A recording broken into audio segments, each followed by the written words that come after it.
और बड़ी खबर है, चढ़ावा चोरी पर आरएसएस के इंद्रेश कुमार ने बड़ा बयान दिया। चढ़ावा चोरी मामले में जांच जारी है। उन्होंने कहा एसआईटी सभी पहलुओं पर जांच कर रही है।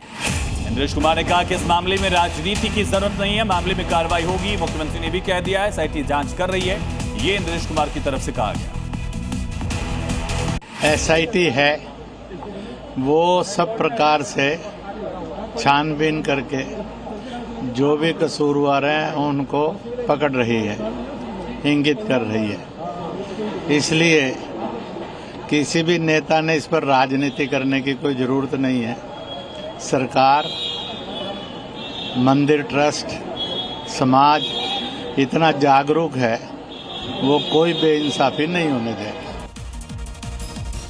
तो प्रभु श्री राम से धोखा करने वाले लुटेरों का हिसाब कैसे होगा, वो जरा आपको समझाते हैं। एसआईटी की टीम जांच पड़ताल कर रही है और एसआईटी की रिपोर्ट में बड़े खुलासे हुए हैं। गणना कक्ष में नकदी संचालन में बड़ी लापरवाही जानबूझकर बरती गई और इंटरनल ऑडिट रिपोर्ट में कई कमियां पाई गई हैं। साथ ही दान पात्रों से निकली स्लिप, ट्रस्ट के रिकॉर्ड में दोनों में काफी अंतर पाया गया। 40 दिन में महज 40 दिन में 70 बार चोरी साफ सीसीटीवी में कैद हो गई है। 40 दिन में ही इतनी बड़ी संख्या में, इतनी बड़ी मात्रा में दरअसल चोरी की गई।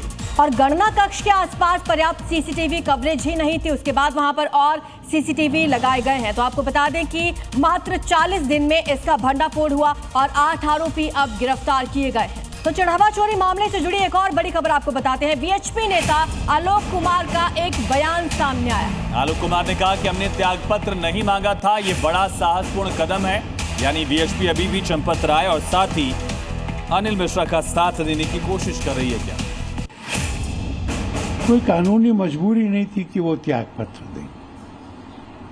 हमने भी उनको कोई परामर्श नहीं दिया था। उन्होंने त्यागपत्र देने का स्वयं होकर निर्णय किया, नैतिकता के आधार पर, और इसलिए भी कि जांच प्रभावित होने के बारे में कोई आशंका न रह सके। ये एक बड़ा और साहसपूर्ण कदम है। राम मंदिर चंदे पर बहुत बड़ा खुलासा हुआ। अनुकल्प ने गांव में कथा कराई थी और कथा में 8 से 10 लाख रुपए खर्च किए थे। 500 महिलाओं को साड़ियां बांटी गई थी। अनुकल्प की सैलरी मात्र 18 से 20 हजार रुपए है, लेकिन इतना बड़ा खर्च उसने कैसे किया, कैसे वहां पर कथा कराई, वो भी सवालों के घेरे में आया। और ज्यादा जानकारी के साथ अमित लगातार बने हुए। अमित, कल आप अनुकल्प के घर पर भी पहुंचे थे। उसकी मां चाची पर कई तरह के आरोप लगा रही थी, लेकिन जिसकी सैलरी 18 से 20 हजार हो, वो 40-50 लाख का घर बना लेता है। यही अपने आप में सवालों के घेरे में है। फिर कथा करवाना, लाखों रुपए खर्च करना, आखिर किससे जुड़ा हुआ था ये अनुकल्प?